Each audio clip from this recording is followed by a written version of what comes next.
Welcome to the Make Movies Great Again podcast, the only show in the universe with the sole mission of destroying cynicism at the box office. Here are your hosts, Matt, Adam, and Sean.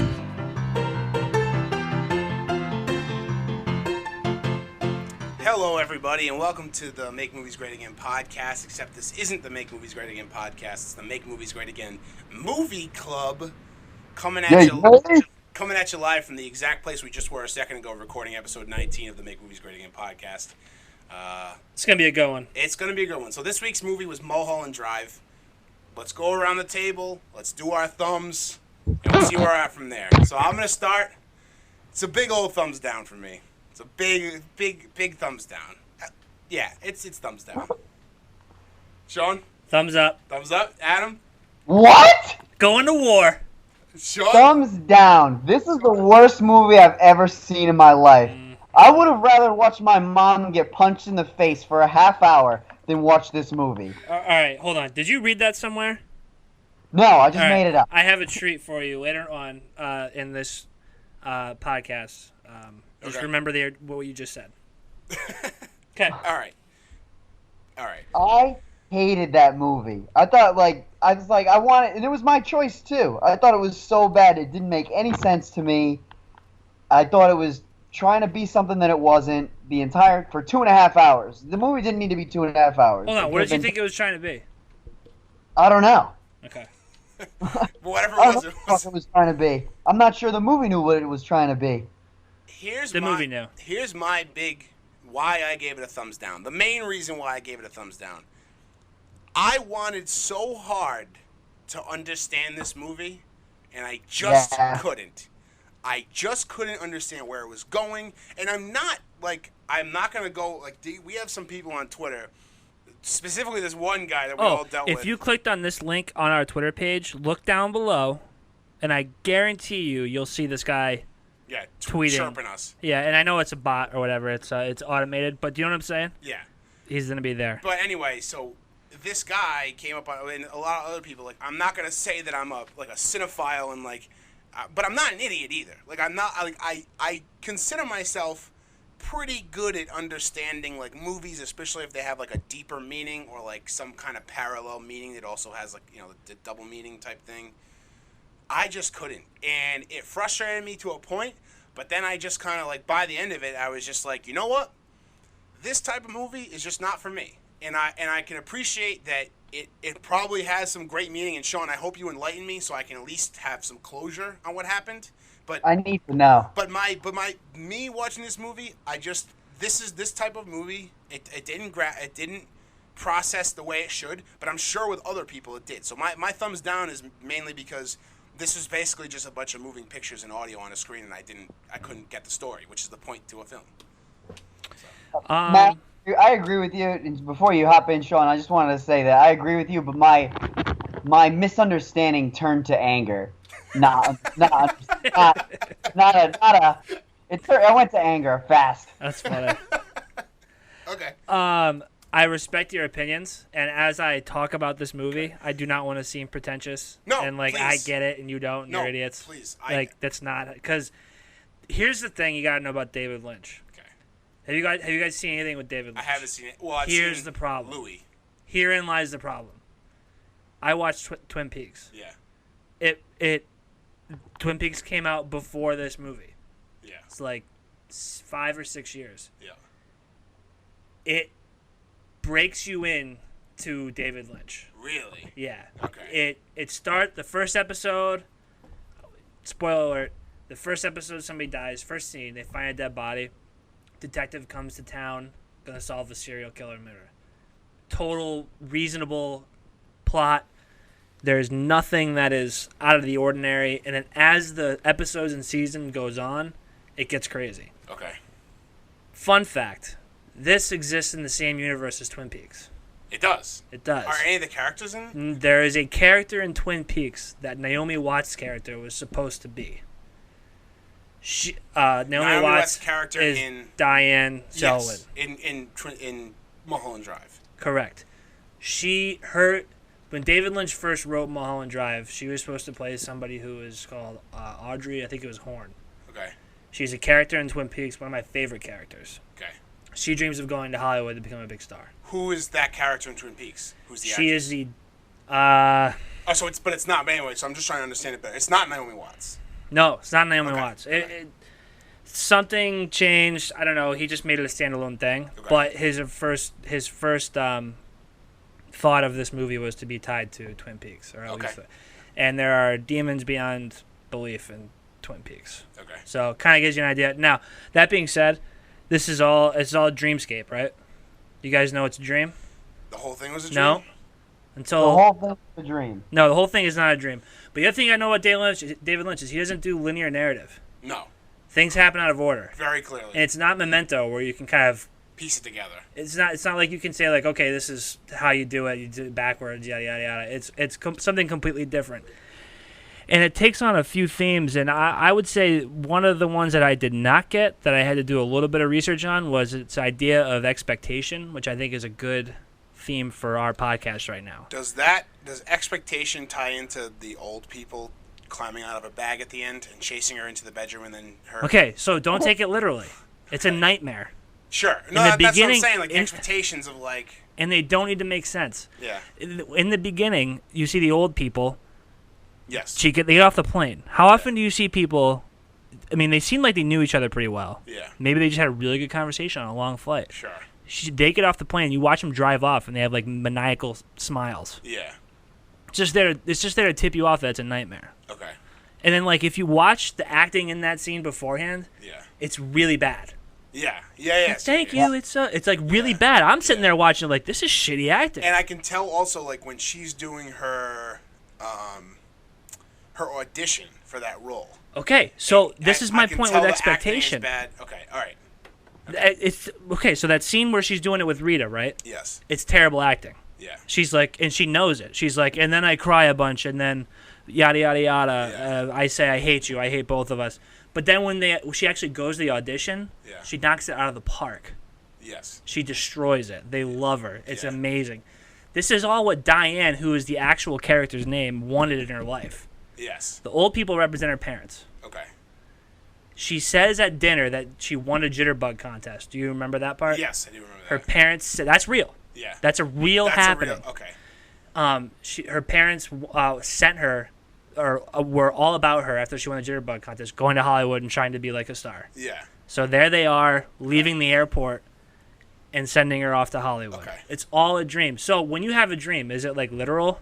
No. Sometimes, but really not really, right? Really. It's all kind of taken into you kind of see people that you've barely seen, but you know the idea in dreams you can't make up a face.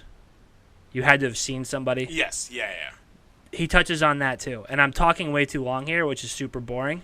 Well, no, so that makes sense, like the character that she sees keep talking, in the because diner. I didn't stand a second of this movie. So that makes sense, the character that she sees in the diner.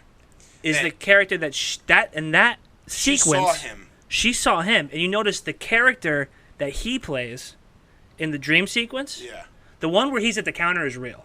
Yes. In the dream sequence, she's sitting where he is, but and she sees that guy at the thing. Yeah. So now she's imagining this guy, and then this guy gets up, and what is the real life happening of her sitting at the diner?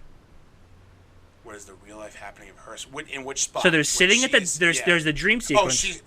She's having the guy to kill Rita. Exactly. The person's name is Diane. Or no, what's her name? What's her real name? Not Rita. It's Camilla. Camilla. She's hiring the guy. Okay. And then after she hires the guy, she gets up, walks behind the building to call on the telephone. Yes. Okay? But in the dream sequence, she walks behind the Winkies and sees a demented, or not demented, but a like disfigured homeless person, which represents her evil side. Okay. It's a horrible thing. Is that actually her with makeup on? It could be. It could be. I'm not entirely sure because you see it quickly. But there's two times you see the demented homeless person, whatever. At the end, when she's fucking flipping out. Yeah, at the end, and also when the guy goes back there. But the guy is really her. Right? The guy is really her. It's an incarnation of her. The guy is really her. Okay. And then there's the whole thing with the hysterical hitman sequence. Yes. Where it's like... I didn't understand that at all, and then that guy didn't show up in the movie again for 2 hours. That's David Lynch fucking with you. That's David Lynch telling you, what am I watching? Am I watching dark humor? Yeah. Just dark okay. comedy. Like, Right. this guy's fumbling around killing people. He's got to kill this person. He's got to kill this person. So is that a He's gotta dream? kill Is this that a per- dream? That's a dream. That's her. She doesn't really want to kill Camilla. She loves Camilla. Yeah. So she's subconsciously hoping that he fucks it up Oh, okay. and doesn't kill her. Okay. But okay. then he fucking does. Yeah. And she gets up in the morning after her dream and she sees the blue key. Yes. She sees the blue key on the counter, Yeah. the table. So what is the blue key? The blue key is that the hitman showed her the key. Yes. What is that key? The key doesn't mean anything to her, to him. The key is the blue key he leaves where she'll find it is to tell her that he did the job. Oh, okay, okay. The blue key and she asks him when he shows her the key, Yeah. where's the key open? And he laughs. So it allows her brain to run with it. She transforms it into a Pandora's box. That's the blue box. And it's like that. And it's a blue key. Yeah, yeah. And she opens it. And she's expecting answers, but nothing comes from her killing Camilla. She falls into a deeper darkness into the box. It's all dream state. I have a question. Does the whole scenario with Camilla getting in the car accident and her stumbling down the hill into Rita's aunt's house, which apparently she wasn't there in the entire time. She's dead in real life. She's dead in Rita's aunt, or no, it's hold on, what's Diane's fake name? Debbie. It's Debbie Aunt Ruth, who is dead in real life. Yeah. But she doesn't want her Aunt Ruth to be dead, so in her dream, she just goes on vacation. Okay. You know what I mean? It's all about, you got to think about what Debbie wants to be true, and then watch it manifest in the dream. Okay. Did you look all this up, or did you figure it out? Molly and I watched it together, and we've been trained on Twin Peaks. Twin Peaks is a huge stepping I have stone, to watch Twin Peaks. which is why I think you guys may still not like the movie. I'm not saying that's why. But see, now that you're explaining it to me, I don't think, again, my first viewing of it and trying to understand it, I honestly think, I didn't think I would say this, I honestly might eventually try and watch it again and try and pick up on these cues. Give it a shot. Adam, did you notice Kevin Garvey was in it? I did notice he was in Yeah. it. It's okay. Justin So Theroux. explain to me, Kevin. Explain to me what happened with Kevin Garvey and Billy Ray Cyrus and the wife. All right. Good question. In real life, okay. So in the dream sequence, he walks in on his wife. He's having the worst day of his life, right? He finds out that the producers aren't letting her cast the actual person, or the person that he wants. Life. This is false. False. This is dream state. Okay. And I'll get back to that in a second if you remind me. Who's dream state? This is all Diane's dream. Okay. Diane is played by Naomi Watts and is Debbie in the dream state. Yes. Is it Debbie or Betty? Oh, it's Betty. Betty. Sorry. Find and replace Debbie for Betty. I mixed that up. Betty. Sorry.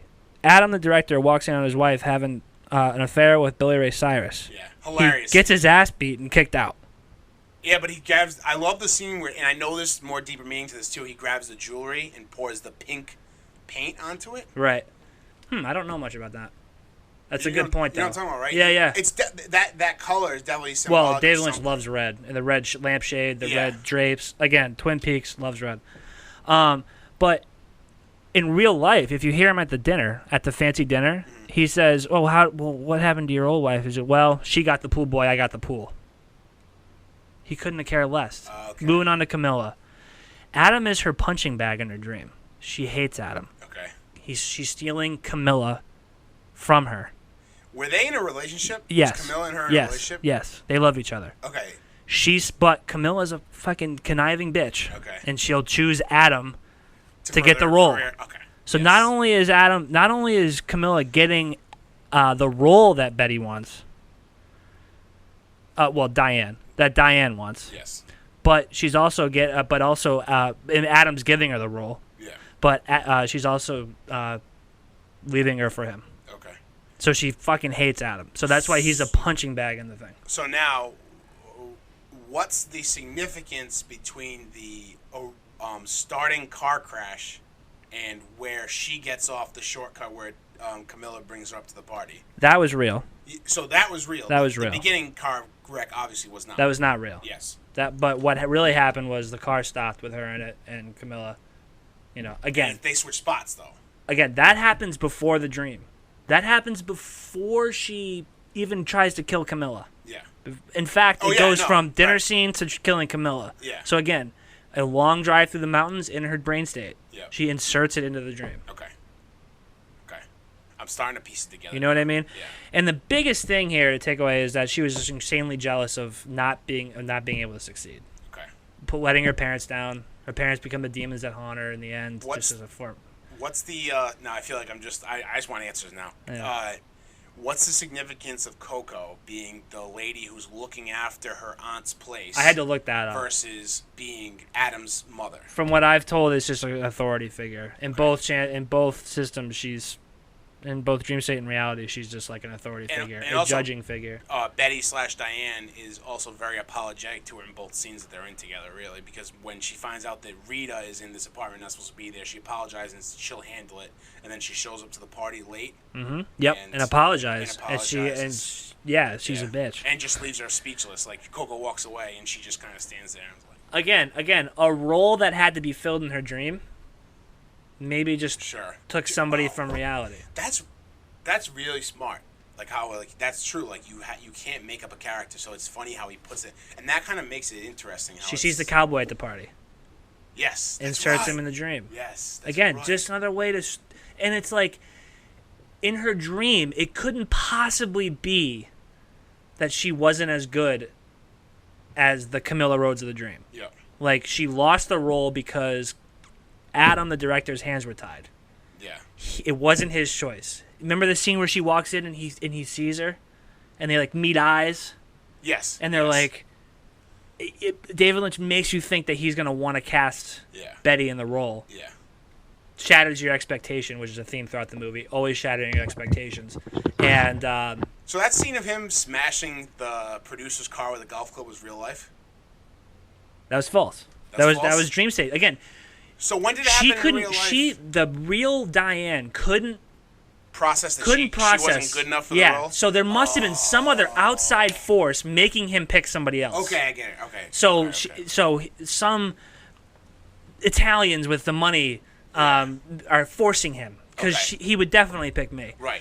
And the funny thing about the Italian who coughs out the espresso, first thing I noticed when I watched this movie was the beginning. And it says score by Angelo Badalamenti. Yeah. And he's the score. He's the guy. And that's him. And he's also does all of Twin Peaks' iconic music. That's really funny. So every episode of Twin Peaks, he gets hammered, and he's just like that scene with the music's very iconic, and that scene with him throwing up, coughing up the. If you notice, when she gets the incredible bad news that they're either, and you'll notice David Lynch leaves that out when Adam and Camilla are making the announcement. We're happy to announce that. And she like turns away and glass breaks, and it cuts to the next scene, and the glass breaking is actually the thing. She's drinking an espresso. So she has this bad taste in her mouth from the espresso. Okay. That I had to look up. Okay. I had to know what the hell Angelo Badalamente's point was. Associating the drinking of the espresso with bad news. Yeah. And also like the bridge to like wanting to kill Camilla. Yeah. Okay. You know. So and then it cuts to that scene. Shit. Okay. But yeah, the entire thing is all about killing your expectation. I mean, you're expecting bad acting, then you get good acting in the actual interview. You're expecting that woman to have an amazing voice, amazing song, and it turns out it's a recording because she faints. Yeah. What's up, Adam? So the person that was chirping us on Twitter is completely wrong. I read his thing, and his thing is like. They're the same person. First of all, I tried to read his thing, and it's the first. I don't know how you want to call like scrolling through a website, but it's just all talking about how critics hate him and how he's amazing. The person who wrote it? Yeah, it's like just ramblings of how amazing he is. Hey, maybe this is another. This is a dream state. It's a David Lynch. It's David Lynch blog. Yeah, I didn't really understand what he's saying, but again, David Lynch doesn't like his things to be. Did I say this already? Doesn't like it to be interpreted. Okay. Because it loses value. I can respect that. So. So I'm less angry now, but I'm still not gonna watch anything by him. Too much for me. That's fine. I'm way less angry, and now that you're saying it, I wish I had watched Twin Peaks first. So I wish I watched. It also helped that I had Molly, who she helped me decipher this, like you wouldn't believe. And I liked the movie because I like David Lynch. The storyline, there's a lot of themes, but girl goes to Hollywood, girl doesn't get what she wants, girl loses her shit, kills herself. Which is a pretty basic plot line until David Lynch gets to it. But we talked about it for hours after. And I like that. I like talking about it. Yeah. Like I can't remember what day we watched it, but we watched it. We finished it we started at night. We finished it at noon the next day. Talked about it all day. I like movies that when I see them at the theater and then I leave, the whole ride home is talking about what just transpired. And plus further into the future as well. I think the last movie that made me do that was Inception. Dude, I was just going to say that. I'm like, I think Inception was the last one, definitely. And that's another Dream State one. Yeah. But another thing I just want to touch on. I don't know if you noticed it. One of you guys probably did. There's a scene, and I'm trying to think what scene it is. It's the scene after they both go in the car to Mulholland Drive. And they show up to Club Silencio. Yeah, yes. After that, there's like 5 minutes of the film that's super. They can't. You're not hearing anybody talk. Like I thought my TV was broken. I was like not turning it up. Anybody talk. Like they're not there. There's no score. Which is very unnerving for a lot of the parts where there's no score, but very unnerving scenes. So it's Camilla and it's Betty, and they're like whispering to each other, but you can't hear what they're saying really. It's like a few lines, and I thought that I was watching in the kitchen on my little TV, and I'm turning it up, and I'm like, what the fuck? I'm like, oh, I'll go watch it in there. Maybe it's just the TV's fucking up, and I turn it on in there, and like it was also low volume. The same. I don't know what scene it was. I don't know. Were they still in the seats at the Club Silencio? No, this was maybe were they after, in or maybe the? Just before. Were they in the? They went back to their room to get the blue box. Oh yes. Oh, so I think maybe something did mess up. She's just looking for Betty. She's like, Betty? No. Betty? Not after Betty disappears. No, not after Camilla disappears. Oh, no. Who disappears That was first? when the wheels went off for me, when Betty just disappeared in air. Maybe it was just this. I'll have to think back and look at the scene and tell you guys. Or if anybody knows, like, comment or reply to us. But I feel a little bit more closure. I wish I had taken into consideration that what do you call it? Dream State was Escape? a bigger factor in this. Oh yeah. Than I thought it was. Yeah. I think that if I was kind of looking out for that more, although maybe I would have overthought it, or I don't know. Well, that like dreams you can't, like the part where you can't make like up a person's face. I didn't. Yeah, well, no, that and like I didn't realize that most of the movie being a dream, or 50% of the movie being a dream, was going to play that big of a role. Yeah. I didn't know that, and I didn't know where reality began and everything stopped. But maybe if I had thought more about it being a dream, maybe I wouldn't. It's not linearly, not linear narrative. Yeah. Kind of wanted to dislike this movie. I went into it like, I'm not gonna like this. Okay. Which is kind of weird, but since Adam didn't, I was like, oh man, we're gonna actually trash a movie. This is gonna be great. First time. And I just want to say I'm surprised that you guys have disliked the movie before I have, since you guys destroy cynicism. But here, over our head. I guess this one was just over our head. No, that's not true. It's just you didn't. It's fine if you didn't like it. I'm not. Molly and I are some amazing cinephile, but here are some hilarious Mulholland Drive reviews. Okay. I feel like the director has just stolen my wallet, given me the finger, and slapped my mum in the face. Okay. Do you remember what Adam said in the beginning? Slap my mum in the face. It's really funny. I'd rather see somebody smash really well. The damn thing was putrid cow manure, and don't be ashamed to agree. That's another one. See, I don't like that review because I wouldn't want somebody to. I wouldn't feel like I would need other people to agree that I thought it was bad just to to affirm what I thought. And that's what's happening is because people who here. Well, there was one review where they were like, "Oh, there's another here, more crap for people who love crap." You know what I mean? So they're basically like, oh, you guys think you understand it, so you're better than us, sure. And then but they become the actual antithesis of that. Tylenol should not be needed after a movie. Someone lost a bet or owed a lot of money to be in this film or finance it. So a lot of hate online. Yeah. Still has an 8.0 on IMDb, but yeah. We don't like numbers. I think no. You're right. We don't like numbers, but I think it's. I mean, people like this movie. People think it's a masterpiece. I know. I've seen that of it. I mean, I understand why some people wouldn't like it. Like I said, it's not the type of movie for me. Although now that I know a little bit more about it, I'm not going to say that I like it, but I'm just going to say that I understand it more, and that makes me feel better about what I saw. It's not even in my top however many. I mean, I just liked it, and I would recommend not watching it again. Yeah. I wouldn't watch it. I don't want to watch it again.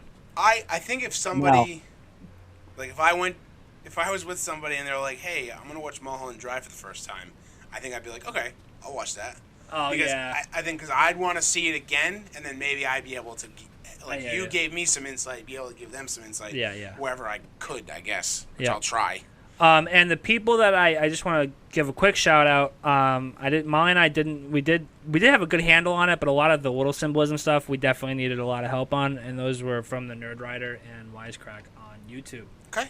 Shout out to them. They have awesome videos along with Cinefix, and that's about it. Cool.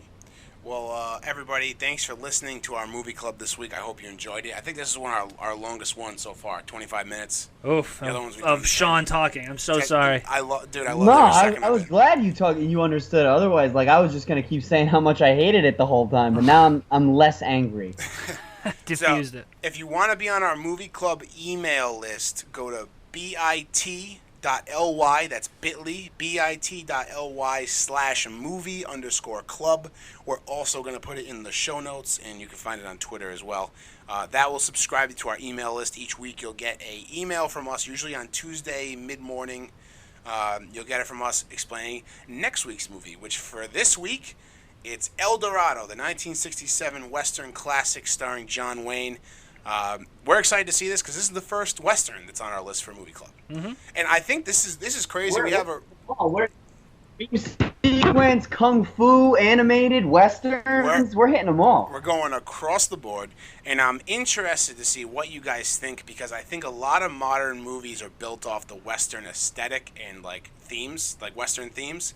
You know, because you got like the neo-Westerns, and you have like things like The Matrix, where you can find a lot of like Western, little bits and pieces, and so it'll be fun to see like the original Western, John Wayne. Like these are them. This is kind of what a lot of what America's cinema is built on. So it's going to be interesting, and I'm really excited to watch this. So that's it for this week, guys. We'll see you at the movies. Again, subscribe to our Movie Club mailing list. See you guys. Bye.